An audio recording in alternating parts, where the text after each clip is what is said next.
sa Wagan. Kicks it out. Doliente, step back. Goes up. Yes!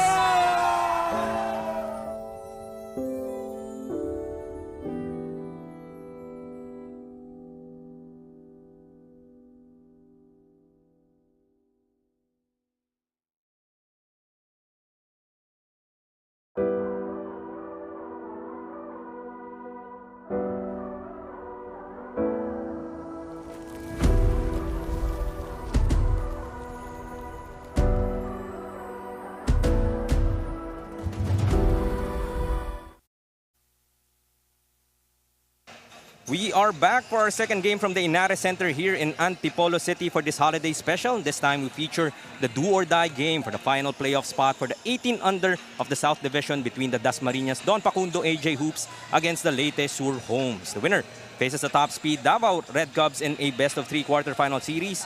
Who will move forward in the next round and who will blink and go home? We will find out as we bring you the live coverage of the playoff games of the TMT Play Manny Pacquiao's Junior MPBL. So just this game number 2 para sa araw na ito. May 7 pa po pagkatapos, mahaba-habang November 2. And thank you for joining us here in Facebook, YouTube, and Signal TV. Magandang umaga muli sa inyong lahat. Hi, Ma'am There, kasama pa rin si Cal Sanchez bringing you the action here in Ynares Center, Antipolo. And if there's a sign of things to come after that first game that just finished on this play-in or itong do-or-die ball games na meron tayo ngayong araw, talagang dikdigan. Very tightly contested ball game. Yung first game natin between San Pedro and Quezon. And between these two teams naman, it was a lopsided win for Leyte against Dasmariñas. So we'll see if Dasmariñas will be able to adjust na dito sa kapunan ng Leyte Shore Homes. And let's jump to game number 2 with our venue announcer, ang kapapanalo lang na si Kagawad Balong.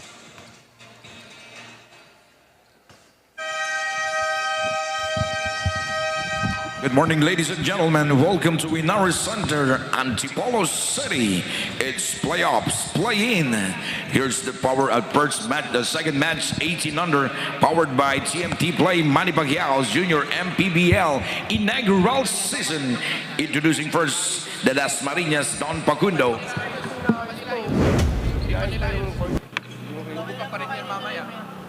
Oo, sila nga pala yung net. Kasi okay lang yun kahit i-starter mo yan. Now introducing first the Dasmariñas Don Facundo AJ Hoops Tagayt's Ice Pride. Playing forward number 1, Al Exclamador. Shooting guard number 9, Vince Cedric Kalinawan. Center number 10, Francis Cervantes. Point guard number 12, Johan Vincent Onaya. Power forward number 31, Kirby Drew. The head coach of Don Facundo AJ Hoops Tagaytay Pride, Coach Norman Maguinao. Assistant coach May Torres. Now introducing the starters of Leyte Shore Homes 18 under. Playing center number 1, Jerzil Itchon Samal. Point guard number 9, Chansey Bellips Garcia. Shooting guard number 18, Plebert Mata. Power forward number 20, Jericho Cristino. Small forward number 21, Sadi Celso Porlaje. The head coach of Leyte Shore Homes 18 under, Coach Ben James Siguan. Assistant coach Stephen Mark Ida. The game's official at this match, your Cruce Bon Racho, Don Ramos, and Jason Yap. This is Manny Pacquiao's Junior MPBL, ang liga ng bawat batang Pilipino.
We're about to tip off for game number 2 mula dito sa Ynares Center in Antipolo City. A bit of a delay. Naayos pa po ang ating net. But we're now starting this matchup between the Don Facundo AJ Hoops of Dasmariñas and this Sur Homes Leyte. The guys in blue. Starters muna tayo for both squads. For Sur Homes Leyte, we have ourselves Tomol, Garcia, Mata, Cristino, and Porlaje. For the Don Facundo Hoops naman, meron tayong Exclamador, Kalinawan, Cervantes, Onoya, and Drew. So implication nga for this matchup, the winner will go on to face the Davao Red Cubs, who is standing atop the division, the first seed. And unfortunately for the losing team, dyan na po magtatapos ang kanilang season. Yun nga, no? Very important ball game for both teams. When these two teams last matched up, it was a lopsided loss. Leyte Sure Homes got away with the 96-83 victory against itong Don Facundo ng Dasmariñas. So titingnan natin kung nakapag-adjust na ba ang players and coaching staff ng Dasmariñas against Leyte Sure Homes. In that matchup, one of the earlier games na meron tayo sa ating junior MPBL that happened way back in July. So I'm sure in terms of dynamics, itong parehong koponan, a lot has changed. And looking to carry that over and trying to address that early loss, lopsided nga, by Dasmariñas. Grabe yung stats that game, no? 30 steals para sa Leyte and then 60 bench points. Talagang grabe yung mga hugot ng coaching staff nitong Leyte nung huling nag-meet itong dalawang koponan na ito. Speaking of steals, they come up with one as Garcia gets the other basket para dito sa Leyte. Early 4-0 advantage. Nice basket there by Chanzi Billips Garcia. And no, I'm not mispronouncing it. It is spelled that way. Of course, a tribute kay Chauncey Billups, former Finals MVP of the Detroit Pistons. Playing like one itong looking to attack. Ano naman yan? Chauncey yung galawan. Ngayon pa lang kaaga siya na agad ang favorite player ko. No bias, pero siya ang favorite player ko na agad sa larong ito just because of his name, no? Sobrang unique ng pangalan nitong ni Chanzi Billups. And so far, he's playing like the former Finals MVP ng NBA itong si Chanzi Billups ng Leyte. Almost coming up with that steal. 6-0 run ang binitawan dito ng Sur Homes Leyte. Beginning of this ball game. Itong Dasmariñas nga coming off that loss against Las Piñas. 67-57 in that previous play-in matchup. And Leyte came up with a victory against San Pedro, 85-78. Kaya sila nagkita dito. So yung 9 versus 10 matchup, Leyte won that. The 7 and 8 matchup, unfortunately for Dasmariñas, they lost that one, but they have another chance here to get the 8th and final spot nga. But so far, unable to score a basket is Dasmariñas, and that's the same reason why their players on the bench, as is the usual custom for most of the teams here in junior MPBL, ay nakatayo pa rin. Wala pa silang puntos. And speaking of the standings, no, that's the thing with these play-in format natin. Even though you're number 7, before sure ball ka nang pasok sa playoffs. Pero with the play-in format that we have, Dasmariñas can even be eliminated from playoff contention with a loss here against Leyte. 8-0 run now after that basket coming from Cristino. Cristino played excellent in that win against San Pedro, finishing with 22 points. Highest output nga for the Leyte team in that victory. And looking to continue that momentum here. And 8-0 nga ang binitawan nila dito agad-agad.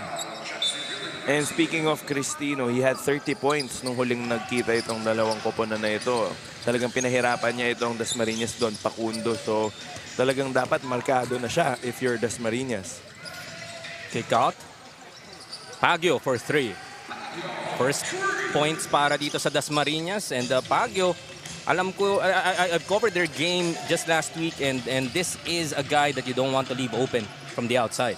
Finally, nakabutas na itong Dasmariñas. So hopefully it gets things going for them dito sa ating laro. Garcia blocked that time around.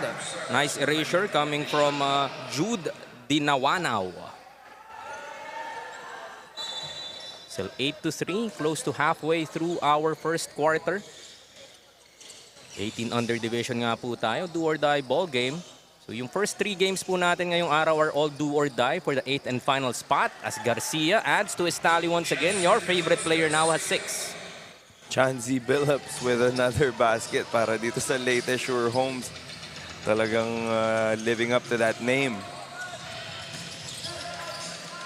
Trying to create for himself and does so is Craig Dungo. So ito nga isa sa inaasahan din ng Dasmariñas heading into this ball game in terms of averages. Dungo, in terms of production, in that previous matchup, 20 points nga ang pinukol nito ni Craig Dungo.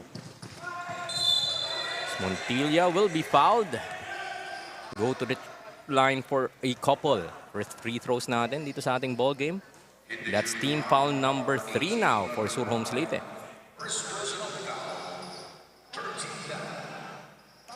So leading by 5 is Leyte. Early in this ball game after that 8-0 blast. Montilla misses on that first.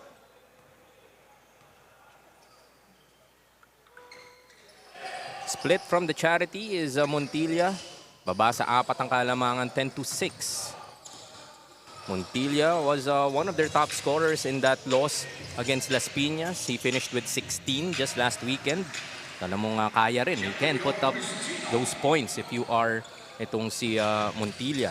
But Cristino continuing to have that offense working for him. 4 points so far.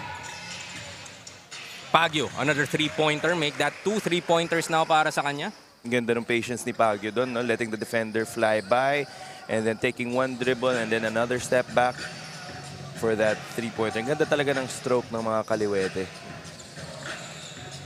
Cristino will try from outside. That won't go.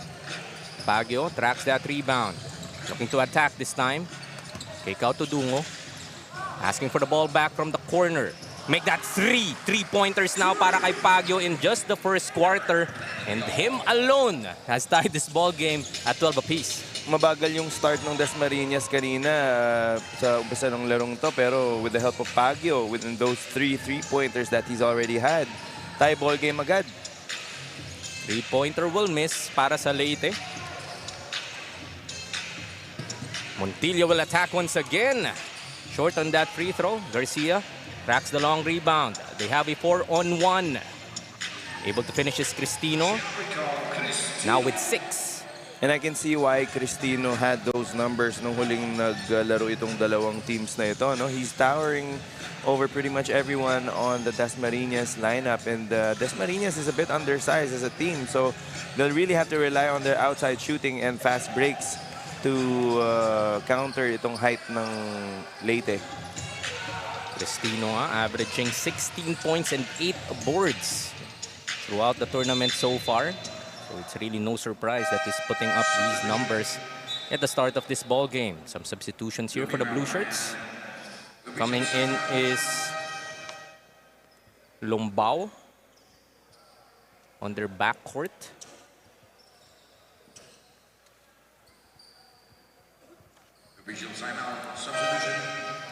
So an official's timeout will be called here. Try to sort out player that just has come in for the Sur Homes Leyte.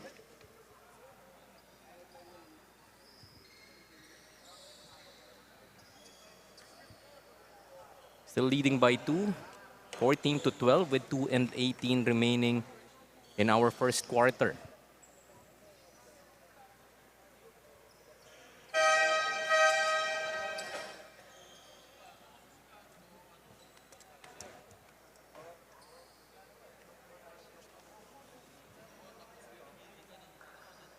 Seems there is a bit of a clarification nga sa isang player nitong Leyte.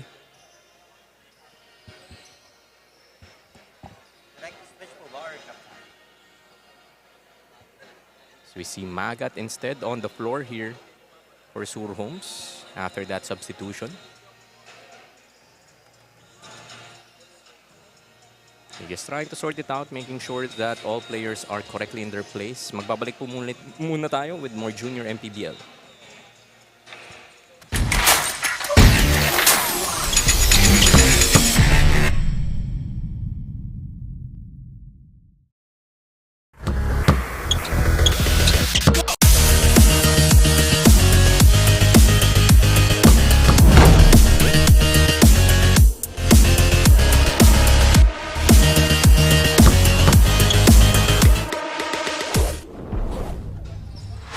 Back to the action here.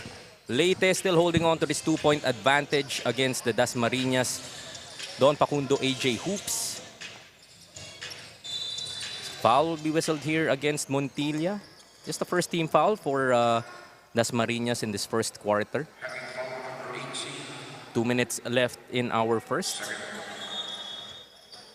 After a strong start nga by Leyte with that 8-0 run. Dasmariñas able to gather themselves.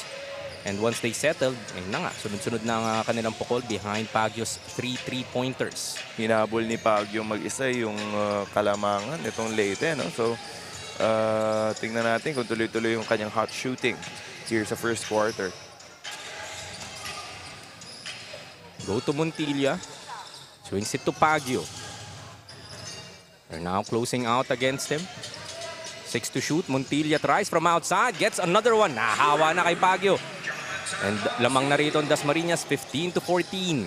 Credit din to Baguio drawing the double team and finding Montilla on the opposite wing. Good unselfishness pinapakita ng itong mga players ng Dasmariñas.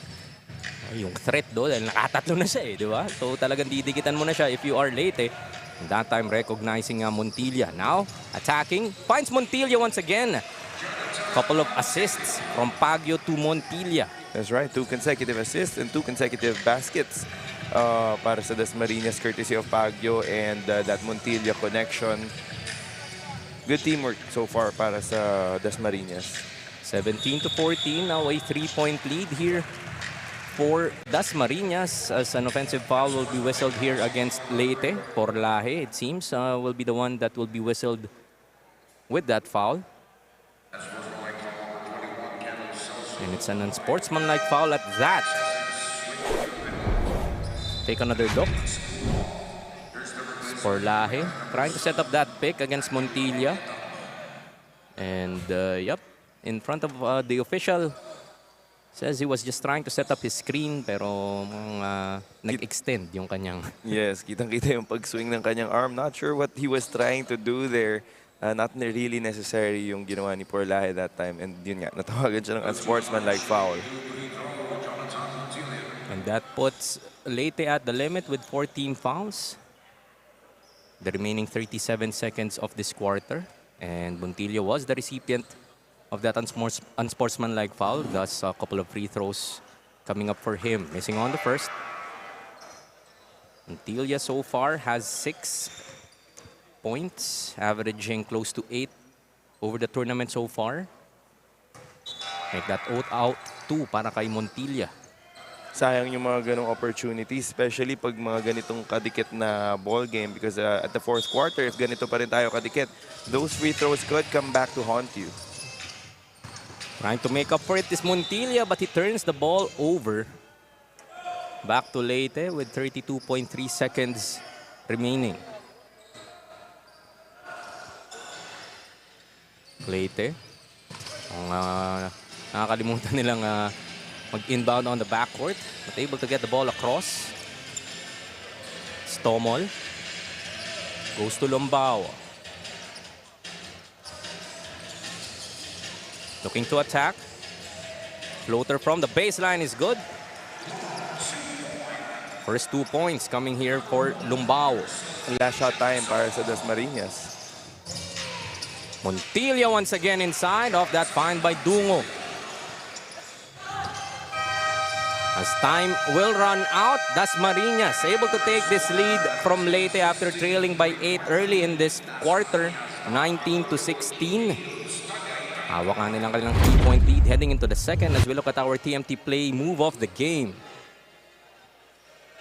So that's the drive coming from Dasmariñas. It's a beautiful finish coming from Craig Lance Dungo for a TMT play move of the game. Babalik po tayo with the second quarter.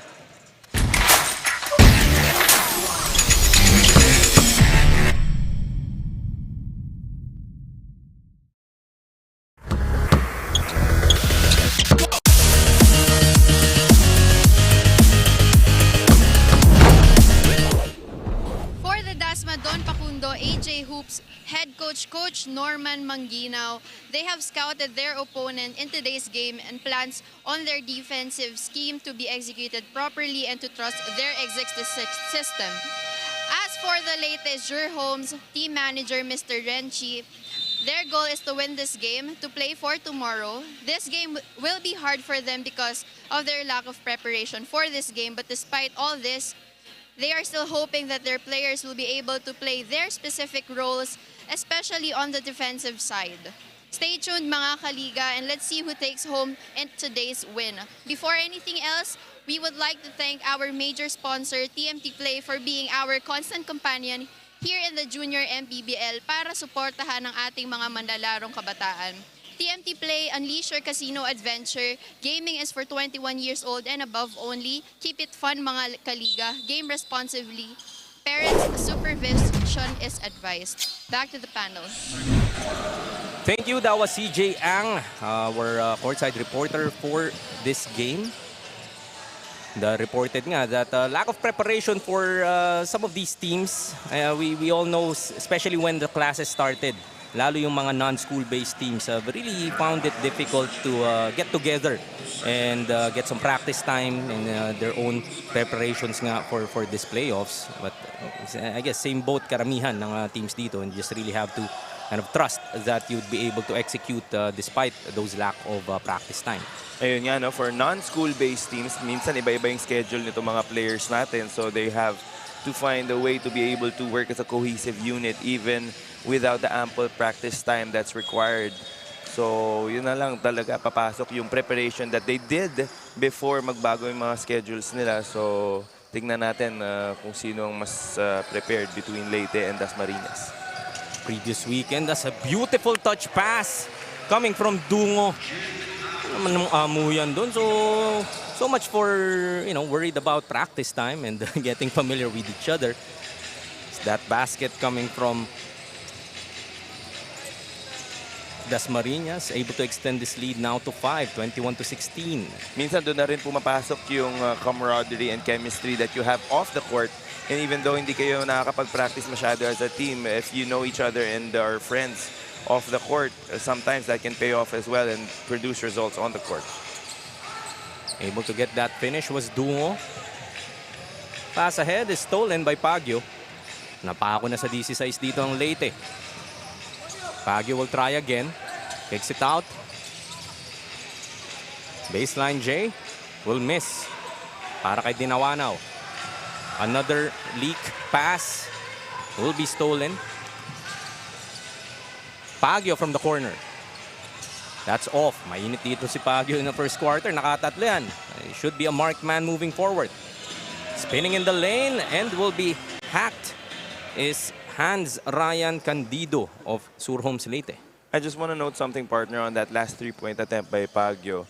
Even though he missed that shot, what I've noticed that they've been doing very well is that they've been attacking the basket and kicking out sa shooters, itong Dasmariñas, no? And that's been working out well for them so far. And that has resulted to 4 out of 5 3-pointers nga dito para sa Dasmariñas. Don Facundo AJ Hoops shooting at a high clip, 4 out of 5 from the 3-point arc. And tatlo nga dyan, courtesy of Pagyo. I believe Montilla is the other one that hit a 3-pointer earlier. But on the other side naman, for Surhomes Leyte, maalat pa sila from the 3-point area. 0 out of 6 for the Blue Shirts. Pagyo, this time will attack. Off the glass is good. Double digits now para kay Pagyo with 11. Averaging close to 17 a game itong si Kurt Pagyo. No surprises that he is able to come up with this scoring beginning of the game. Another turnover for Leyte. Sabi mo, in their previous game, they came up with 30 steals, pero mukhang Dasmariñas yung nakakarami sa kanila dito. Rebound battle, jump ball will be called. Edang and Guanse figuring on that loose ball battle.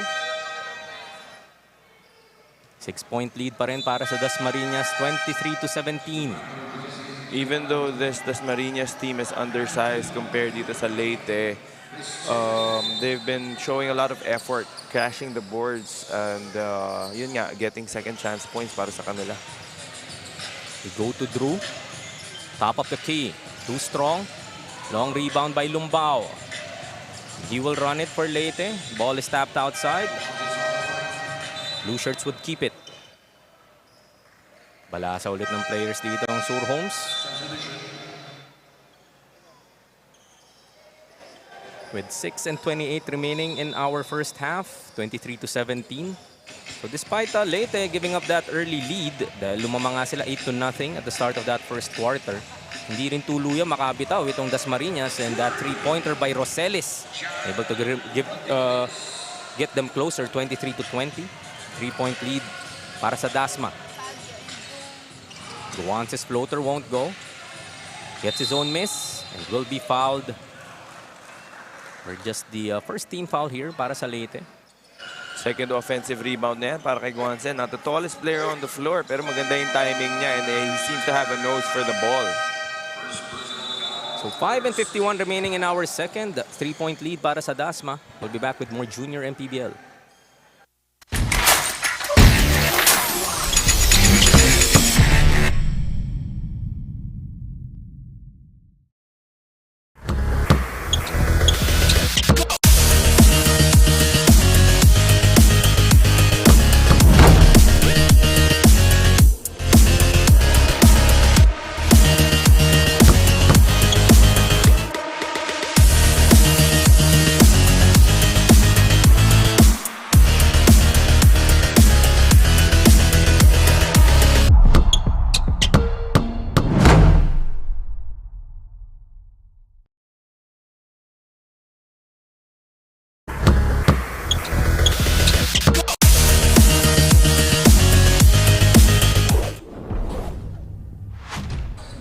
Action resumes mula dito sa Ynares Center in Antipolo City. Jaime Mendera kasama rin si Cal Sanchez, bringing you this 18-under matchup of Surhomes Leyte and the Dasmariñas.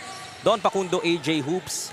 They're battling it out for the 8th and final spot sa ating playoffs for a chance to face the Davao Red Cubs in the South Division.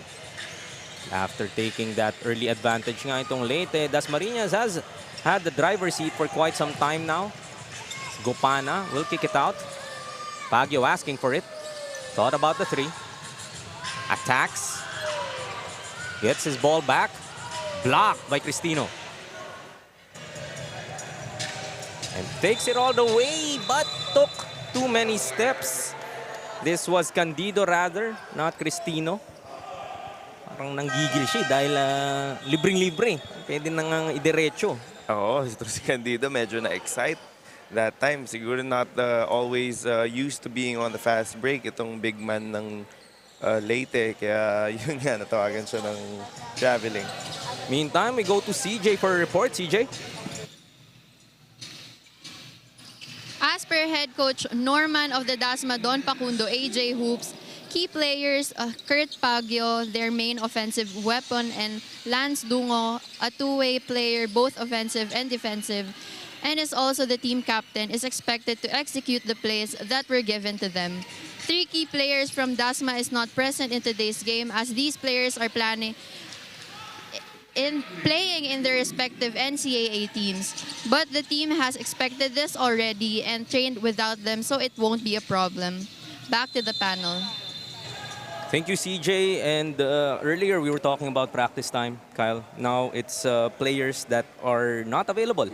And again, it's a reality of what we have here in junior MPBL, that these players have commitments and I guess priority commitments in that sense, dahil school commitment yan, and their club teams minsan missing yung kanilang presence. Ayun nga, no, for non-school-based teams like Dasmariñas, they're going to be missing some key players because of other commitments that they had. But I'm sure Coach Norman anticipated some of these situations. And I believe nakapag-prepare naman ng maigi itong Dasmariñas for instances like this. Mabuti na yung alam mong hindi sila makakalaro kaysa yung biglang dun mo palang malalaman that your player is unavailable. So far, it hasn't been a problem with them. It's a 6-point lead here para sa Don Facundo AJ Hoops. Able to get that reverse to go, but able to get it on the second try was Gopana. 8-point advantage now for the Dasmariñas. Don Facundo AJ Hoops. Long three-pointer. That won't go para kay Roselis. Just one and done here para sa Leyte. Onaya to Gopana. Looks to attack. Stolen by Candido. Pass ahead to Tomol. Had an advantage.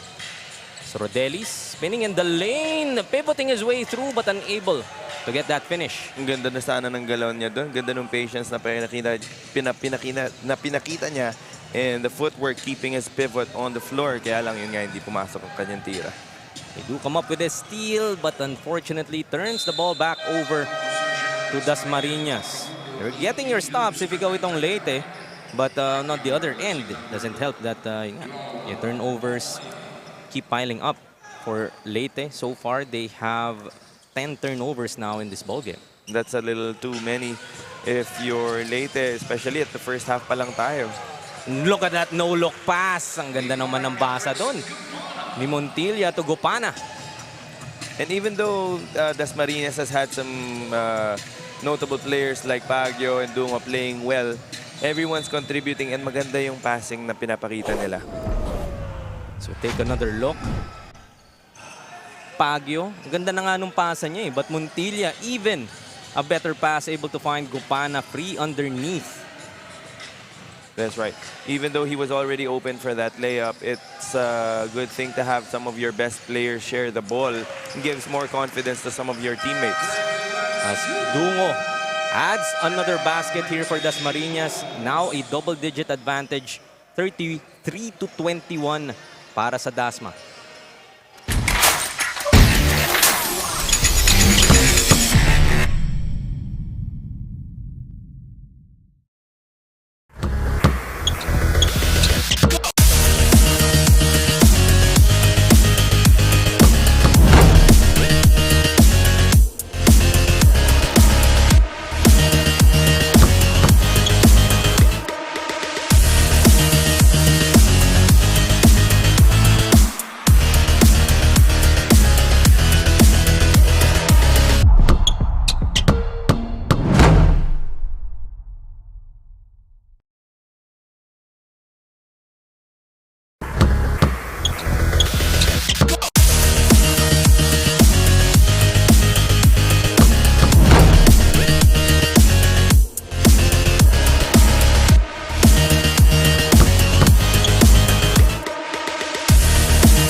Last minute and 54 of the first half. Trailing by 12 is Sur Homes Leyte against the Dasmariñas. Don Facundo AJ Hoops. Outscored is Leyte 14-5 dito sa ating second period. Nahayaan na nga lumobo itong kalamangan sa 12. And maganda na yung simula kanina nitong Leyte with Cristino and Chanzi Billups contributing for them. Pero mukhang lumamig yung mga players nila and no one else has been contributing for them on offense. Meanwhile, itong Dasmariñas naman, ang bagal ng umpisa nila. They were finding it hard to get any offensive rhythm. But it seems like now they found the recipe with Baguio leading the charge and sharing the rock. whenever the defense collapses on him like he did that time. All right, on cue, but unable to get that basket was Montilla, but that was indeed created by Kurt Baguio. Attacking the baseline, will be whistled for a foul. Here is Dasmariñas, just their third team foul on this quarter. Montilla will be whistled for his second personal. Nadiupo nga muna siya rito, making sure that he won't get that third foul. 59.8 seconds remaining. Leyte really struggling to put points up. Sabi naman ni Cristino, pagbalik ko, akong bahala getting the first two, breaking that drought for Surhomes Leyte. Sila 10-point advantage though para sa Dasmariñas. Nice fake. Escape. Finds Baguio in the corner for three. Too strong. Yung mga tira na nakukuha nitong Dasmariñas, really part of their execution. Hindi nga lang nila nasisink kanilang outside shots. Stomol will attack. Almost loses the basketball. Traveling na rin ang itatawag sa kanya. Babalik ang bola dito sa nakaputi. Just to harp on what you said, itong Dasmariñas nga have been getting quality looks. And even though they've missed some of their previous attempts, their shots have been mostly open dahil nga maganda yung passing nila and they've been attacking the paint, collapsing the defense nitong Leyte, finding the open shooters on the wings and the corners. Another three-pointer will miss for Dasmariñas. Leyte will run it. Have a 3-on-3. Outside, Porlaje, short. Cristino trying to fight for it as time runs out in our second quarter. Matatapos nga ang ating first half with a 33-23 scoreline in favor of the Dasmariñas Don Pacundo AJ Hoops. As we take a look at our TMT play move of the game. This was display from Baguio to Montilla. Not no look pass to Gupana for our TMT play move of the game. Abante nga sila ng 10 rito. Second half po sa aming pagbabalik.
Wagan kicks it out. Doliente step back, goes up. Yes!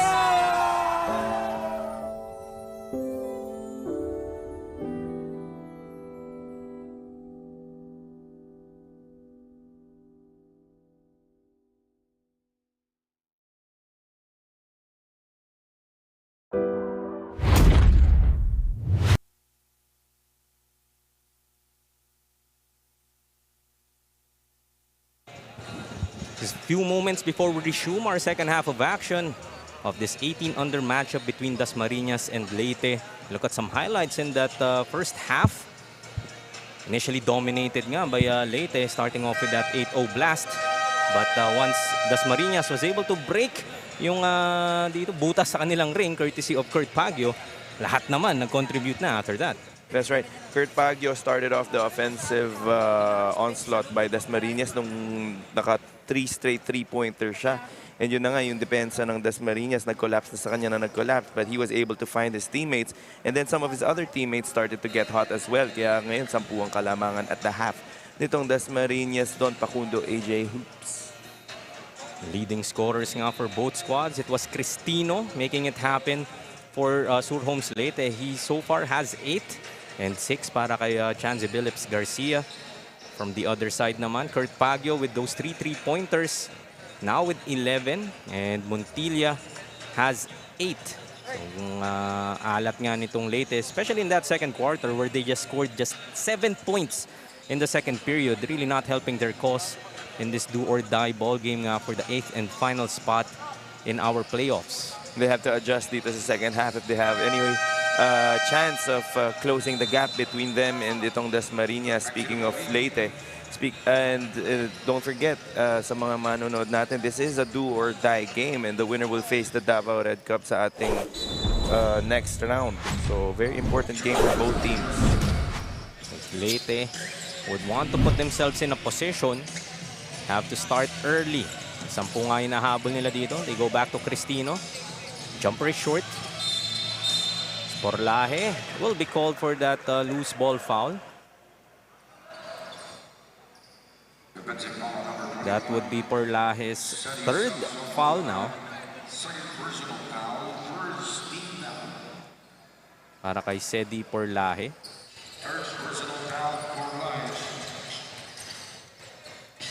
Dungo naman ang ball handler dito for Dasmariñas.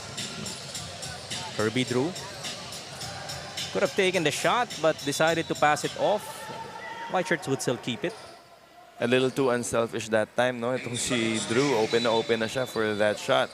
Pero good thing for them, bumalik sa kanila ang bola. Just 5 to shoot. Almost stolen. Ball will go out of bounds. Dasmariñas with 2.7 seconds left on their shot clock.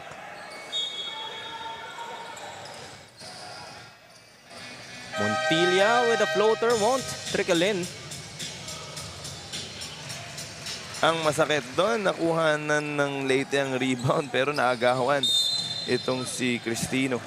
Agara namang turnover ulit para sa Leyte, and Dasmariñas will have another chance to extend this lead. Meantime, we go to CJ Ang once again for a report. CJ? Leyte Surhomes, Mr. Renchi, team manager, about their key player, Cristino, has been consistent since day one, but the team has suffered multiple times with Cristino's absence in some of their games. Mr. Renchi also mentioned that Cristino is an inside-out offensive player and a good rebounder. Back to the panel. Thank you, CJ, and he is displaying that para sa Leyte so far, but unfortunately, yung ibang teammates ni Cristino has yet to find their own rhythm in trying to help them come back into this ball game. Now trailing by 12 are Leyte. In past couple of possessions, Kyle, talagang medyo turnover after turnover ang ginagawa nitong blue shirts. Not sure what they're trying to do on offense, pero hopefully they get to find their rhythm. Otherwise, it's gonna be a long day for them. And speaking of Cristino, no, he's averaging 16.1 points per game. And then against Dasmariñas in their last matchup back in July, he had 30 points. So it looks like markadong-markado siya ng coaching staff ng Dasmariñas. But if you are one of the go-to guys nitong Leyte, he has to find a way to be able to contribute regardless of how the defense is playing him. Almost another turnover here para sa Leyte. And tuluyan na ngang naibalik ang bola. Dungo with that steal. Finds Drew. Siya na rin magbababa dito. Goes back to Dungo. 12-point lead for Dasmariñas. Kurt Baguio. Sidestepping. And sasalubungin nga siya ng depensa dito ng Leyte. That would be team foul number 3 now for Leyte. 2 rather. As Porlaje will commit his 4th foul now.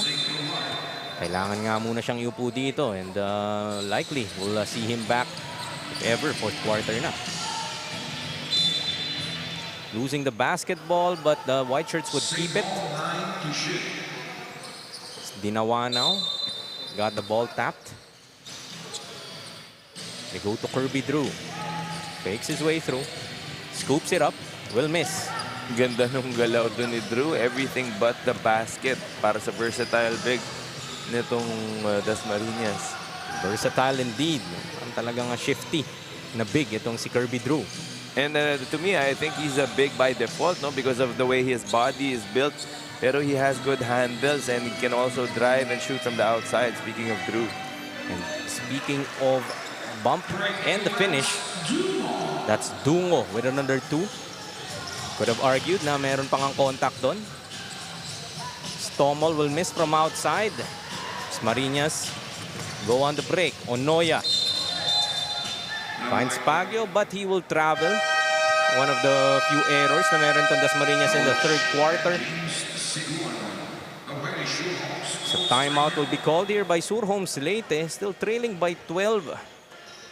Making it difficult for them to respond dito sa atake ng Dasmariñas as we look once again to our Jinky Skin face of the game. May bunny ears pa. Talaga naman. This is likely a fan from Bawan, wearing a Bawan jersey, preparing for that game number 3 na paparating nga po dito sa ating junior MPBL.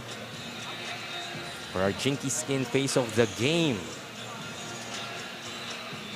So itong ang Dasmariñas holding on to this lead, forcing a lot of turnovers here for Leyte. And you're not doing any favors for yourselves if you are the blue shirts dahil nga, ang hirap na nga makapuntos, but yung possessions mo, you're throwing it away. Yeah, they have to take better care of the ball. And kung gaano kainit sila to start this ball game off, gano'n naman sila kalamig ngayon. Speaking of Leyte, I think they have to get into a rhythm somehow, either getting to the free throw line or moving the ball, finding the open man. But they have to try something different kasi what they've been doing so far has not been working. It's Cristino and Garcia nga that were leading it for Leyte at the beginning of this ball game, but they have been fairly quiet here beginning of the second and at the start of this half. They miss once again after Edang. That underneath basket. Go to Baguio. Driving against Cristino. Kicks it out. Kirby Drew for 3.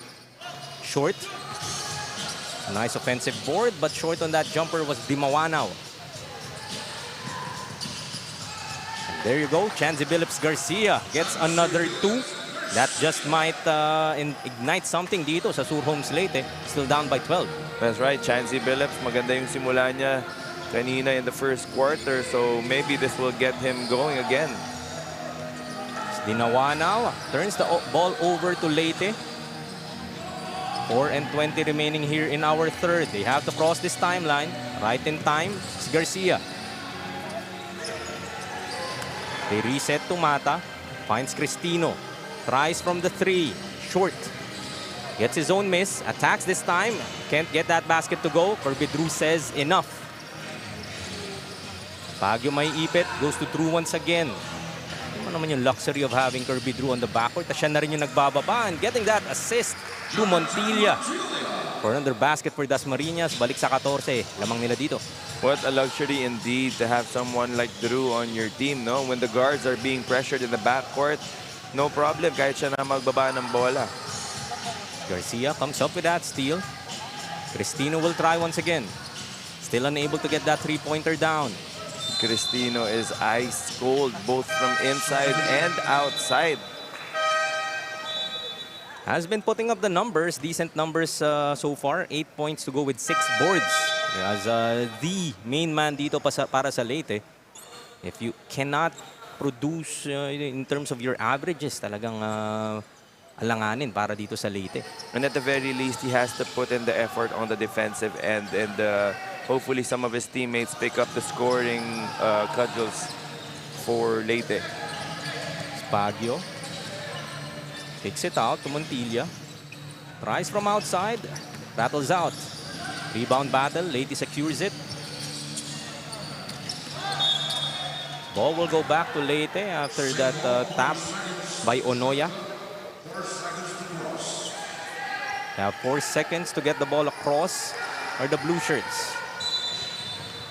Foul on the backcourt will be whistled here against Onoya. Just the second team foul for Dasmariñas. Matipid ang Dasmariñas sa fouls so far in this ball game. First couple of quarters, yeah.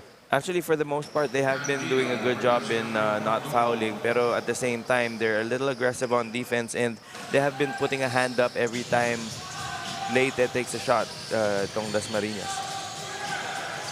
Cervantes. Some pressure here.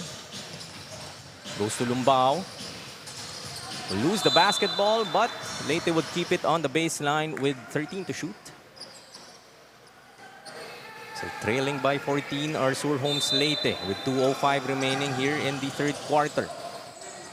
They're looking for their own run. They haven't made a run since the 8-0 blast that they had in the first quarter. And to make matters worse, offensive foul ang itatawag dito against Edang. Ball goes back to Dasmariñas, and that's turnover number 17 para dito sa Surhomes Leyte. Usually, ganun na karami ang turnovers at the end of the ball game. Pero nasa third quarter pa lang tayo, and Leyte already has 17. Not helping their case, down by 14. Baguio now, calling it out for Dasmariñas. Edang switches on him. Pulls up from the outside. Too strong. Long rebound, makukuha ni Edang. Looking to attack. Layup won't go. Ball goes back to Dasmariñas. Just a minute and 11 seconds left in our third quarter. So yung adjustment na hinahanap natin dito sa Leyte, still unable to get this lead down to maybe single digits. They have a minute to make that happen. Better position sana heading into the fourth. Baguio tries again. That's off. Medyo lumamig na rin dito si Baguio, but his team still leads by 14. Okay lang na umalat sila dahil yung Surhomes naman hindi rin talaga makakuha ng rhythm nga rito. Short on that attempt. Rodelis. Field goal shooting for both these teams in this third quarter. Not their best friends. Medyo nanlamig both teams to end this third quarter, no? Pero yun nga, Dasmariñas comfortably still ahead by 14. Okay, yung cushion na yan, no? Okay lang kung umalat ka. And speaking of, hindi naman tuluyang aalat si Kurt Baguio, getting his fourth three-pointer now of this ball game to have 14 points so far, and now a 17-point advantage put up here by the Don Facundo AJ Hoops. And makakapahinga muna. Well-deserved rest para kay Kurt Baguio. Montilla follows him on that bench. May luxury ka nga na iupo muna yung mga key players having this 17-point advantage. As Rodelis loses the ball against Gopana, but they would keep it with last 15.4 seconds of this third quarter. So last shot time para sa Leyte if they wish to. Check this, Kyle. 2 points pa lang ang Leyte dito sa ating third quarter. Really, yung woes nila continuing from that second quarter. But let's see if Candido would able to break this drought from the offensive side of the court with these two free throws. There is no excuse for any team to just score 2 points in any given quarter, no? If you're missing from the field, if you're missing from inside the paint or from the three-point range, at the very least, you should try to get fouls and get to the free throw line. And even that has been eluding itong Leyte. Able to get that first free throw is Candido. Maagang nga nag-uusap itong Leyte. Just trying to will their team back into this ball game dahil talagang di sila makakatok. They're not even threatening to come closer against this Dasmariñas squad. Although that pressure from the backcourt forced Guance to turn the ball back over. 9 more seconds to get the basket here for Leyte. And if they do get a basket here in these last 9 seconds, it could give them a little bit of momentum heading into the fourth quarter. Still very manageable naman para sa Leyte. This is Lumbao trying to create. Putting it up is Rodelis, but that three-pointer would be short. 42-27, 15-point lead para sa Dasmariñas heading into our fourth quarter. Leyte really struggling to come back into this ball game as we look at our TMT play move of the game. It was Kirby Drew. That beautiful pass. Getting that finish was Montilla. Ang sinasabi natin, the versatility of Kirby Drew proving dividends here para sa Dasma. Fourth quarter po when we're back.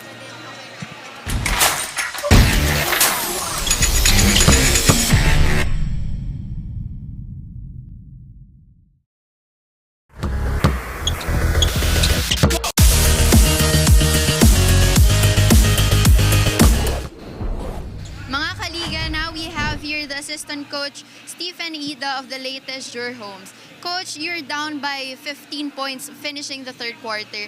What do you think, Coach, is happening with the team and how can they pull through with this game? In terms of technicalities, multifactorial naman po yung nangyayari sa amin. A bunch of turnovers, a lot of missed shots. There's poor communication inside the court. With regards naman to the players and their morale is a little bit down right now, but yun nga, as one of the emotional leaders of the team, I want to squeeze them out with all that they have. Yeah, it's a do or die game. So I think we can make the right adjustment. We can just take it possession by possession. Coach, is there someone you want to give a shout out to or pasalamatan, especially your supporters na narito sa venue? I just want to give a shout out to the CEO of Sure Homes Leyte, Boss Sherwin Sevilla. Thank you for your support for the teams, U14, U16, and U18. We'd like to thank the parents of the players, the families, the friends, those who are watching sa Tacloban and sa Region 8. Thank you for all your support. Thank you so much, Coach. Before anything else, we thank our major sponsor, TMT Play, for being our constant companion here in the Junior MPBL para suportahan ang ating mga manalarong kabataan. TMT Play, unleash your casino adventure.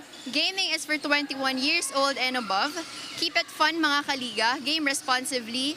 Parental supervision is advised. Back to the panel. Thank you, CJ. And ang gandang summary, no, that we heard dun sa coach, because he has pointed out exactly what has been going wrong here for Sur Homes Leyte. Turnovers, and whenever they are able to put up those shots, they're really not making them so far. Strodelis with that three-pointer missed, and moral nga medyo mababa sa mga bata. Can't blame them, but there's still one whole quarter for them to make one final run and give themselves an opportunity to extend their season. Itong, correct me if I'm mistaken, pero Dasmariñas was in the 7th spot before dropping down to the 8th, right? So this is their chance of redemption.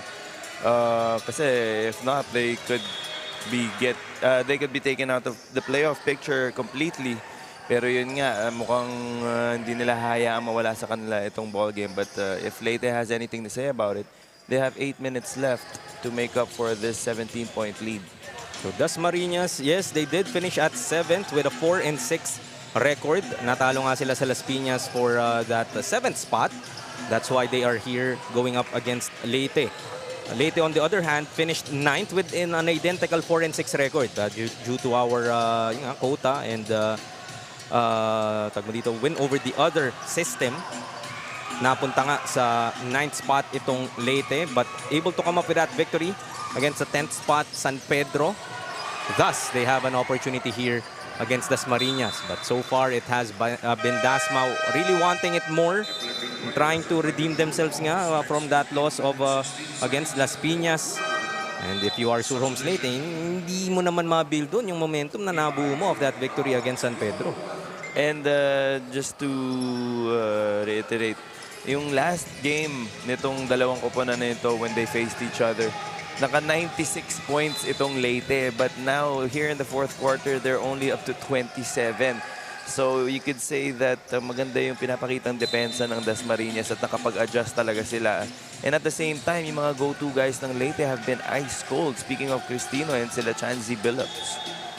Yeah, really not doing them any favors. Pababa nga yung scoring dito ng Leyte. First quarter, they had 16. The second, they had 7. And you would think that's low. The third period, they scored only 4 points. So talagang, hindi naman sobrang bumuhos din itong Dasmariñas. But talagang yung alat from the field nitong Leyte has not allowed them a chance to bring this game to kahit single digit lang na na kalamangan. Grabe yung 2 points in a quarter. That is too low for any team on any level. And Dasmariñas has been getting the offensive rebounds pa din. So mukhang sila talagang may gustong manalo in this ball game so far. Dasmariñas almost losing the basketball. Montilla on the other side. Tingnan mo naman yung parang kahit kala mo mga agaw mo na yung bola, Dasmariñas would still find a way. Hindi ko pa inaskoran. Masakit yun for Leyte kasi for the most part, for 20 seconds, they play good defense. Tapos at the last second, biglang they give up an easy layup. Cristino will be fouled. You will shoot 3. So I guess ito yung hinahanap mo rin kanina, Kyle, that sige, maybe maalat ka from the field, right? And getting yourself to the line just might be the key. And makita mo sigurong pumasok yung bola if you're Jericho Cristino na napako na rin dito at 8 points. Might wake his offense up. Unfortunately, missing on that first. Yun nga, no, for scorers like Cristino, pag naka-shoot ka ng free throws, eventually mukhang lalaki na yung butas ng ring. Pero, yun, at least pumasok ang second free throw niya. Still one more dahil he was fouled from the three-point line. 2 out of 3 for Jericho Cristino. Now they need stops if you are Leyte. Full court press, trying to get turnovers. And yun na nga, nakakuha ng turnover itong Leyte. But they have to convert. Porlaje will get that rebound. Nursing those 4 fouls, but they turn the ball over once again. Hindi rin nila maka-convert into scoring possessions, even when they get those stops. Isa pa yun sa mga pumapatay sa kanila this ball game. No? I can't recall this many turnovers in a ball game.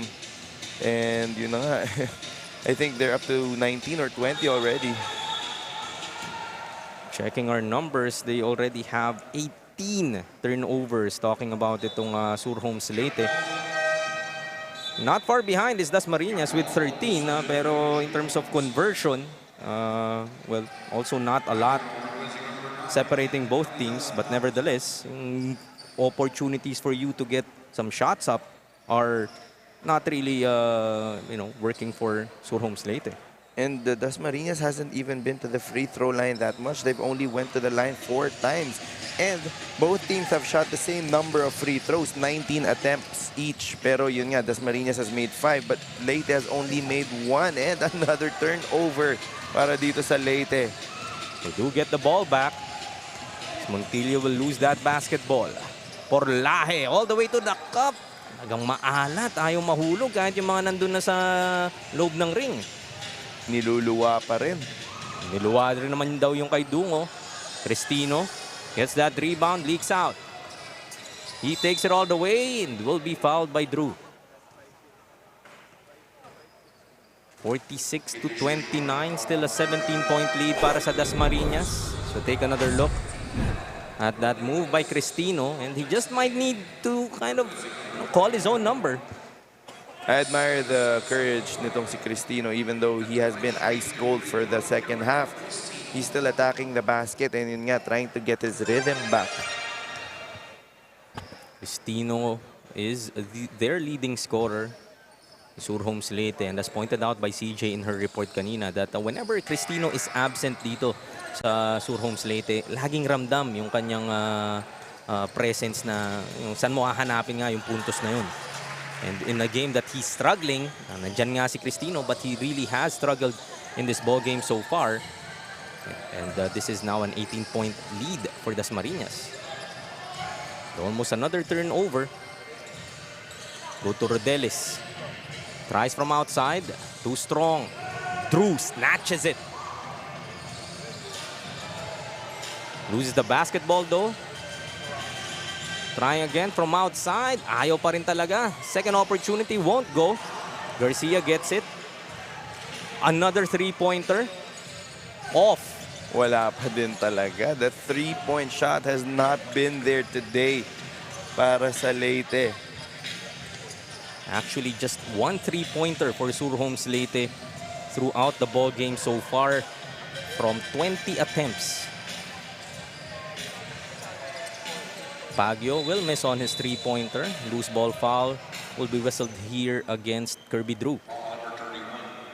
23-point attempts and only making 1 is a very, very bad percentage, to put it nicely.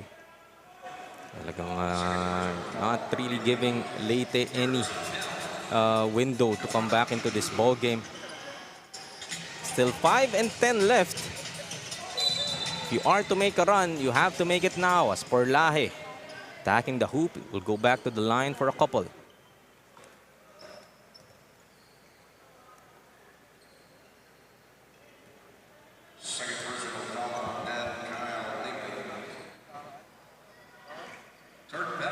Porlaje gets the first to go.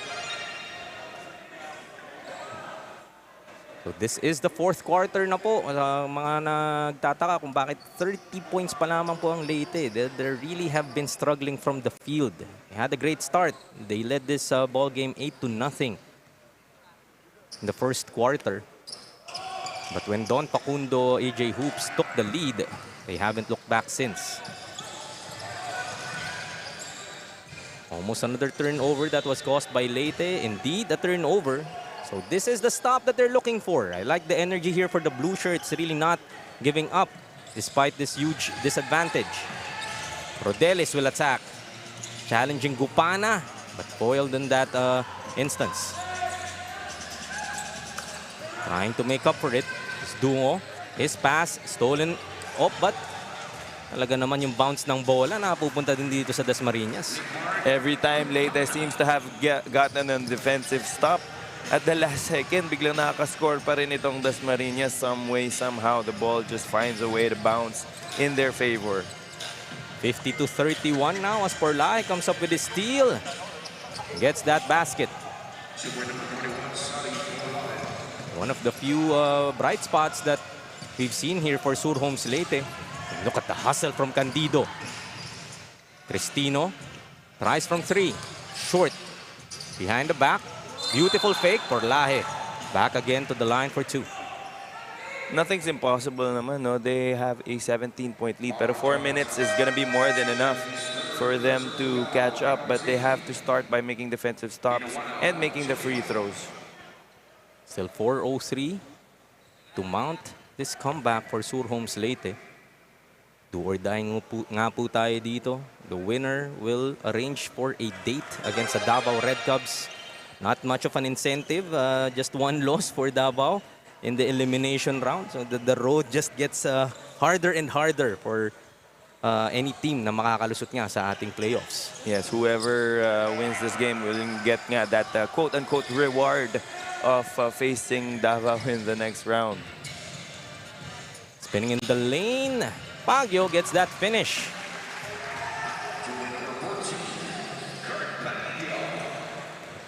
Kurt Baguio talagang leading the way here for Dasmariñas. A player that you need to watch out for Davao heading into that quarter-final matchup.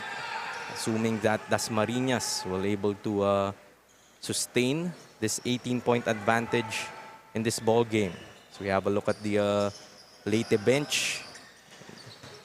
Some long faces there. Talagang inalat sila dito sa ball game na to. It was a promising start for them. Yes, yes. Not the happiest bunch right now at home Leyte kasi they had an 8-0 start. Pero yun na nga, after that, after those 3 consecutive 3-pointers by Kurt Baguio, and once they found their rhythm, biglang nanlamig naman itong Leyte. And dito naman sa kabila, kabaliktaran. Talagang ang init, whether it be inside, whether it be outside. And even the bounce of the ball, we were saying earlier na napupunta pa rin dito sa Dasmariñas. Add 2 more courtesy of that Montilla layup. As timeout will be called here by Surhomes Leyte, trailing by 23. Take another look. Montilla finding Dungo in the corner. His own version of the 3-pointer. And itong ang fast break courtesy of Montilla. Siya naman ang iso-score. Lamang dito ng 23 ang Dasma.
Action resumes mula dito sa Ynares Center in Antipolo City. Jaime Mandihar kasama pa rin si Cal Sanchez bringing you the second game of a 9-game slate. Natid sa inyo ng ating TMT Play. Manny Pacquiao's Junior MPBL, ang liga ng bawat batang Pilipino. Dasmariñas enjoying this 23-point advantage. What was once just a 3-point lead at the end of the first quarter has now ballooned to this much. As Mata scores on the other end, just trying to make this a decent ending for Sur Homes Leyte. They have struggled and they really weren't able to buy a basket second quarter onwards. They were able to trim the lead down to as low as 14 or 13 points a few minutes ago. Pero yun nga, biglang lumobo ulit kalamangan ng Dasmariñas with those timely baskets. 1 out of 25 are Sur Homes Leyte from the outside. The struggle continues. And from the other end, Dasmariñas were able to hit 6 from the outside. So that outside shooting for Dasmariñas working for them. Can't say the same talaga for Sur Homes Leyte. Add to that overall field goal percentage nga nila, 23% lamang. At kung gaano kalamig ang Leyte from 3, gano'n naman kainit itong Dasmariñas. Kala ko sasabihin mo kung gaano kalamig yung venue natin eh. I'm not sure kung alin ang mas malamig, partner, yung venue ba o itong shooting ng Leyte. As the last 2 minutes, announced by Kagawad Balong. Finally, a 3-pointer converted here by Sur Homes Leyte, courtesy of Rodelis. He has been trying, able to get that 3-pointer to go. Still an 18-point lead here. Tries once again. Make that back-to-back para kay Rodelis. Is it too little, too late para sa Leyte? We'll have to see if they'll be able to find a way to make a miracle happen here. Pero yun na nga. Montilla answering your question, bringing it to back to a 16-point advantage for the white shirts. It's another 3-pointer. Will miss this time. Nice steal from Candido. Short on that floater. To the corner, Mata. Ayaw talaga. It's not for a lack of attempts. Is Sur Homes Leyte, but the conversions really has been difficult for them to sink. In a minute and 5 seconds na lamang natitira sa ating laro. Baguio stepping back, long 2. And look at Kurt Baguio. That's really the story of the game. 18 points now for Kurt Baguio. Dungo has 17, Montilla has 14. That three-headed monster for the Don Pacundo AJ Hoops. Really causing problems for Sur Homes throughout this ball game. And in 39 seconds, it will be official. Dasmariñas will move on to the next round to face the Davao Red Cubs. So some momentum here for this Dasmariñas squad heading into that quarterfinal matchup. Best of 3 nga po yan. Davao has some players that they have to watch out for. Dungo and Baguio has made it happen here for the Don Pacundo AJ Hoops. So another shot attempted here for Leyte. Rodelis will try once again from outside.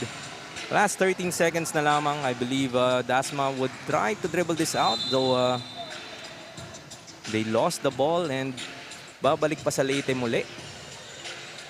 Just trying to come up with our final score line here.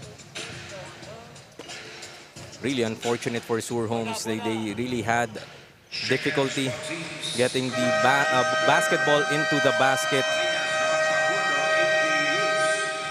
And that will end this ball game. Dasmariñas, Don Pacundo AJ Hoops coming up with this 19-point victory, 63-44 against Sur Homes Leyte in an 18-under division. They will meet the Davao Red Cubs in the quarterfinals as the 8th seed going up against the 1st seed. So take a look at our TMT play move of the game. A lot to choose from, especially if it's for Dasmariñas. And a lot to choose from as well from Kurt Baguio. 2 of his 18 big points. And it was his 3-point shooting that activated itong opensa nga ng Dasmariñas. Final thoughts in this ball game, Kyle? Ang ganda ng teamwork na pinakita nitong Dasmariñas. So the way they share the ball, the way they play defense, the way they force turnovers here para sa Leyte. Dasmariñas really pounced on the opportunity given to them. And yun nga, taking advantage of the cold shooting din ng Leyte Sure Homes. So yun, credits to Dasmariñas, the players and their coaching staff for putting on a good performance here today. And with our TMT Best Player of the Game, we go to CJ Ang. Mga kaliga, ngayon kasama natin ang ating TMT Player of the Game, Kurt Pagyo of the Dasma, with 18 points, 4 rebounds, 1 steal, and 1 assist. Kurt, coming into this game, what was your motivation? Naging motivation po namin yung sunod-sunod po naming pagkatalo. Yun po, parang tinake po namin siya as a lesson sa amin kasi nakalimang sunod-sunod po kami natalon eh hindi naman po pwede sa amin yung gano'n. Kaya nagpursige po kami sa practice namin para po makuha po namin yung panalo natin. Kurt, meron ka bang gustong bigyan ng shoutout, especially yung mga supporters nyo nanonood ngayon sa venue?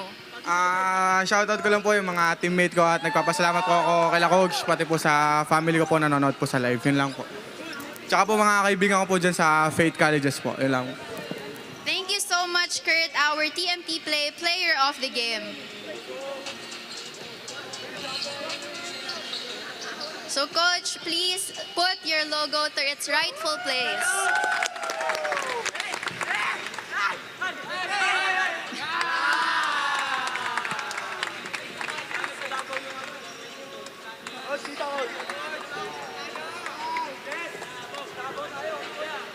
There you have it, Coach. Back to the panel. Thank you, CJ, and congratulations once again, Kurt Pagyo, our Team T Play Best Player of the Game. Look at some highlights in this ball game. Though a lopsided loss, hats off to Leyte. They had a great season. Gave themselves a chance dito sa ating play-in. Unfortunately, they come up short and would be their last game of the season. Dasmariñas will go ahead and face the Davao Red Cubs. And yun nga, pinakita natin kanina, pinipwesto na nila sa semis, manifesting that victory against the top seed Davao. So good luck further dito sa Dasmariñas for the rest of the season. So that's a wrap for game number 2. Game number 3 po, another do-or-die ball game coming right up. Paalam mo lang kami saglit ni Kyle Sanchez. We'll be back with more Junior MPBL, ang liga ng bawat batang Pilipino.